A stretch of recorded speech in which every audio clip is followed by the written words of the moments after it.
Encounter కు 10 రోజుల ముందే జర్నలిస్టుకు లేఖ.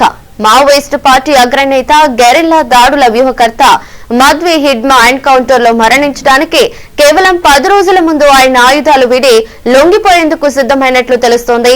ఈ మేరకు ఆయన ఓ జర్నలిస్టుకు లేఖ రాసినట్లు సమాచారం. ఈ లేఖలో హిడ్మా తన భవిష్యత్తు ప్రణాళికను వివరించినట్లు తెలుస్తోంది. తమ భద్రతకు ప్రభుత్వం హామీ ఇస్తే ఆయుధాలు విడిచిపెట్టి లొంగిపోవడానికి సిద్ధంగా ఉన్నామని ఆయన స్పష్టం చేశారు. అయితే ఎక్కడ లొంగిపోవాలనే దానిపై ఇంకా నిర్ణయం తీసుకోలేదని పేర్కొన్నారు. లొంగిపోయే ముందు కొన్ని కీలక అంశాలపై చర్చించాల్సి ఉందని కూడా తెలిపారు.